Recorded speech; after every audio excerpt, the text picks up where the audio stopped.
Don Alberto Quiñones, gracias por estar aquí con nosotros. Qué bueno que nos regala de su tiempo. Sí. Él es el presidente del clúster de la industria automotriz aquí en Coahuila, el CIAC. Y, don Alberto, preguntarle, ¿qué es el CIAC? ¿A qué se dedica el CIAC? Bueno, el CIAC, primero, buenos días, Javier, agradecerte la invitación aquí a Enlace 13, aquí al Criterios Financieros. Financiero, exactamente. El CIAC es una organización que se agrupa principalmente para apoyar la colaboración entre las empresas automotrices y tiene varios objetivos dentro de este espacio de colaboración. El primero tiene que ver con apoyarse las empresas automotrices en términos de compartir mejores prácticas para poder hacer crecer de una forma más eficiente la industria en la localidad. Básicamente el alcance del clúster es a nivel estatal. También tiene otra hélice. Los clústeres típicamente están organizados en 3 hélices. Es la hélice empresarial, en donde estamos agrupados 25 empresas, ahorita te voy a decir de qué tamaño son. Luego tenemos otra hélice, que es la hélice de gobierno.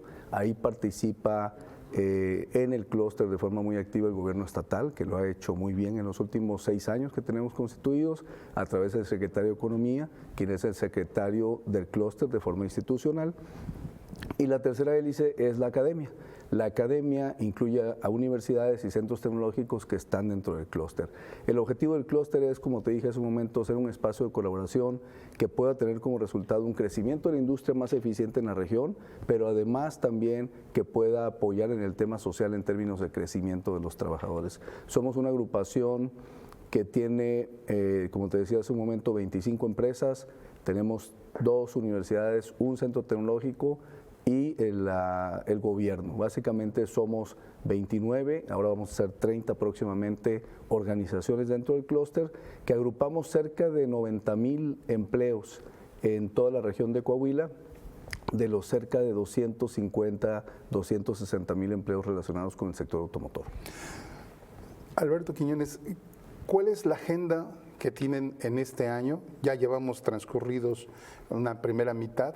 ¿Cómo les fue en esta primera mitad? Y en esta segunda, ¿qué van a concretar? Bueno, en el primer semestre del año hemos estado trabajando mucho en colaborar en términos de la cadena de suministro. Como tú sabes, la industria ha traído retos muy importantes este año, básicamente enfocado en poder tener una idea más clara de la demanda, en el tema de fletes, de importaciones. Entonces hemos estado muy enfocados. Primero, a principios del año, quiero platicarte que hicimos la planeación del clúster para poder identificar qué había pasado con el clúster y su desempeño en los primeros 4 años y a partir de la ratificación que yo tuve por otros 2 años como presidente del clúster, cuáles son los trabajos del clúster y las estrategias para los siguientes 4 años.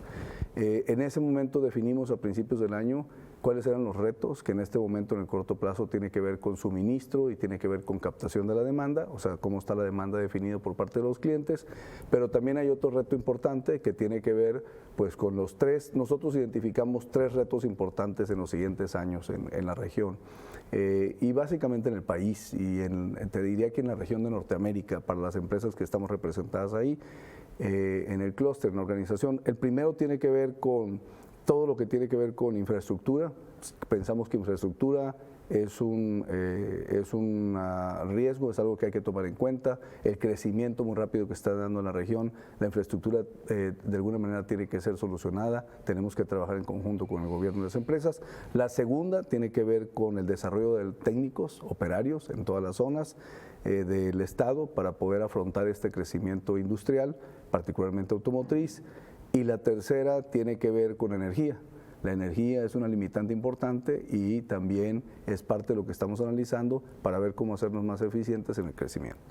Está la parte, dice, dos retos iniciales, el transporte, que es fundamental. ¿Ese se vio trastocado? ¿La logística sigue siendo un desafío? Bueno, es un doble desafío, te diría ahora en estos momentos. El primero porque ya era un desafío, recién salimos del COVID, de la pandemia, había ya un reto importante porque el movimiento de mercancías ha sido mucho mayor en los últimos 2 años y hay un reto en puertos, sí, hay un reto en transportación, sí, pero además eso se suma al reto local de movilidad, ¿verdad? Hay un tema, si tú ahorita viajas en la carretera 57 desde Laredo hasta Yo te voy a decir que nosotros en el clúster y la industria automotriz consideramos todo el corredor automotriz, empieza en Hermosillo y termina en Huamantla, ¿verdad? Allá cerca de Tlaxcala.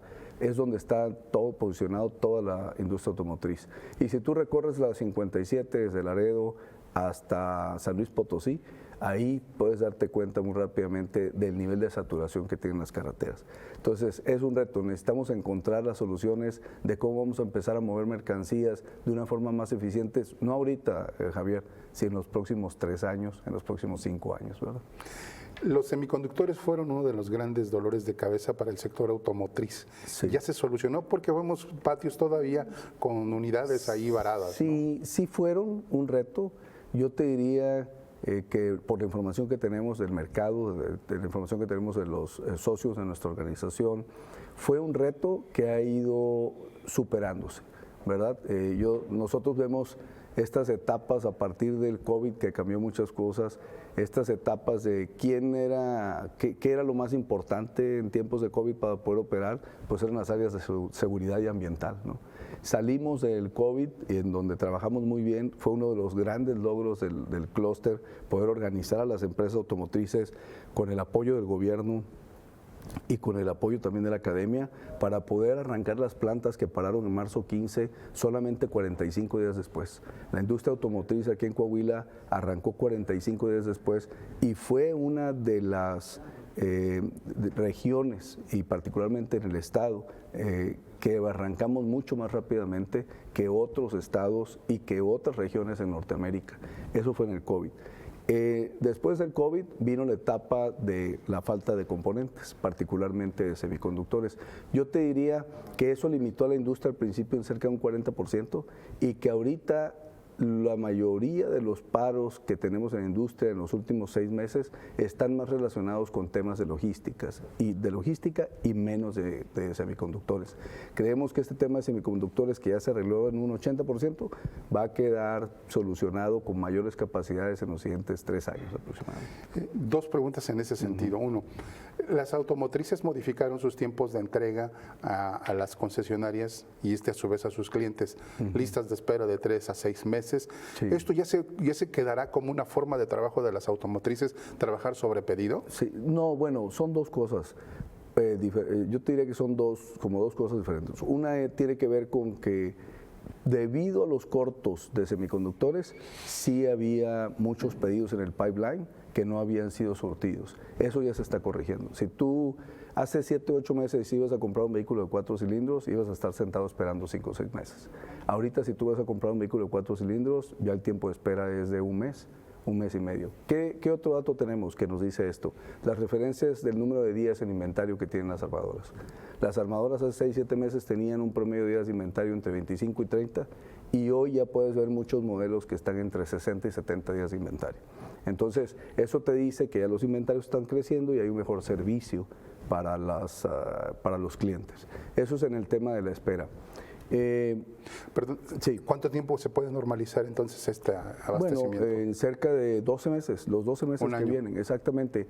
Normalizar, yo te diría, de niveles de 60 a los 80, 90 días de inventario que hay en el pipeline normalmente, ¿verdad? Pero te diría que ya estamos a más de la mitad comparado con lo que estábamos hace 10 meses. El problema de logística también tiene que ver con las madrinas. Han mencionado que hay una limitación de madrinas para transportar todos los vehículos y que los mismos trenes para la exportación están teniendo dificultades. ¿Hay limitación en este sentido? Sí hay.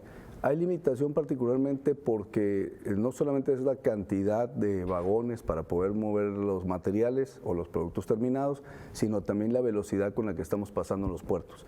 Me refiero no solamente en puertos, sino también en los puntos de salida y entrada como las fronteras. Las fronteras están saturadas. 70% de las mercancías pasan por Laredo, de todo lo que viene de Norteamérica, de todo lo que sale, de todo lo que viene de Estados Unidos y todo lo que sale de Estados Unidos. Entonces, sí es importante también trabajar con las autoridades de tal manera que podamos hacer fluir más las mercancías, agilizar más las mercancías a través de todos los cruces, ¿verdad? La otra parte también, y que tiene que ver con la agenda, y es con la parte automotriz de la región sureste, esencialmente de autopartes, con su cadena de ensamble. Sí. ¿Cómo se está viendo este escenario de maridaje entre las autopartes y el ensamble, porque tenemos ya más de 10 años con situaciones desafiantes en materia de recursos humanos, de que sí hay, de que no hay, de que se están trayendo de otras entidades federativas. Déjame darte algunos datos que tenemos en el clúster y que hemos evaluado dentro del clúster las tres hélices, ¿verdad? El gobierno, como dije antes, academia y empresa. En la región sureste de Coahuila, los últimos datos estimados que tenemos, aproximadamente en los siguientes 18 meses, la demanda por trabajadores, o sea, la cantidad de trabajadores que las empresas requieren para continuar con el ritmo de crecimiento, anda en el orden de entre 12 y 17 mil, ¿verdad? Y la oferta que hemos identificado, que nos ha ayudado el gobierno en ese proceso, pues anda entre 8 y 9 mil. Entonces tenemos un déficit, ¿verdad?, del 40 o 50% del personal requerido para poder operar. Entonces, estamos tratando de entender dos temas como clúster. El primero es, si no vamos a tener suficiente personal, ¿cómo vamos a automatizar? ¿Verdad? ¿Cómo vamos a crecer los puestos de trabajo actuales y las líneas de producción? ¿Cómo hacerlas más eficientes para requerir menos personal para poder producir? Entonces, la automatización es un tema que hace unos 10 años, yo recuerdo, tú pensabas y decías, bueno, es muy caro, a lo mejor lo puedo hacer, a lo mejor no. La realidad es que muchas de las empresas automotrices que estamos en la región, no solamente en la región sureste de Coahuila, en todo Nuevo León, que está muy cerquita aquí, en todo este clúster junto con Nuevo León, estamos pensando en la automatización. Y por otro lado, tenemos que ver en dónde vamos a estar captando más personas y cómo las vamos a entrenar para llevarlas de educación muy básica hacia la parte técnica, que es un reto, ¿no? ¿Los técnicos es la parte desafiante? Pues yo te diría que los técnicos es la parte desafiante, pero de igual forma la cantidad de personal disponible. Don Alberto Quiñones, para concluir, ¿cuál es el escenario que se tiene en la industria automotriz en esta segunda mitad del año y cuáles son sus mayores desafíos que quedan ahí en la agenda? Bueno, el año pasado la industria en Norteamérica produjo alrededor de 14 millones y medio de vehículos. Este año se está estimando que vamos a producir entre 14.8 y 15 millones, o sea, vamos a estar 3-4% arriba de lo que se produjo el año pasado. Tenemos un buen ritmo de producción, estamos creciendo. Lo más interesante de esto es, como tú dijiste hace un momento, hay un cambio al inicio del programa hacia la electromovilidad. Eso es algo muy importante también. La cadena de suministro está cambiando, el clúster está apoyando en ese proceso a que la proveeduría pueda avanzar hacia cambiar de combustión hacia eléctrica, a la parte eléctrica. En los siguientes 5 años, tú vas a ver un cambio de vehículo de combustión eléctrico en muchas de las plataformas que se producen en México y eso es una buena noticia para México.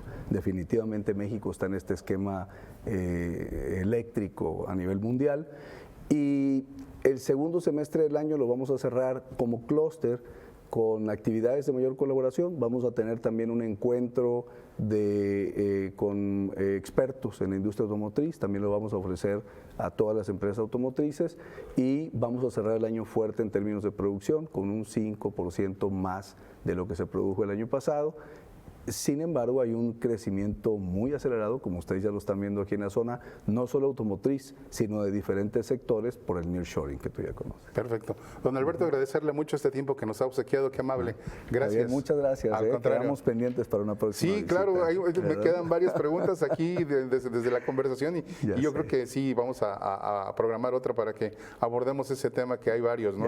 Por ejemplo, esta parte de la electromovilidad que me parece harto interesante. Aprovechar para invitar a las empresas al clúster de la industria automotriz de Coahuila, las empresas automotrices de toda la región, tenemos afiliados aquí en la región sureste, también en la región norte, trabajamos coordinados con el clúster de la Laguna, el gobierno del estado ha hecho un excelente trabajo en la promoción con nosotros, la academia también, y bueno, queremos aprovechar para invitar a todos los empresarios que nos están viendo en la cadena Tier 2, Tier 3, Tier 4, a que se unan al clúster. Muchas gracias por tu invitación. Muchísimas gracias, don Alberto, muy amable.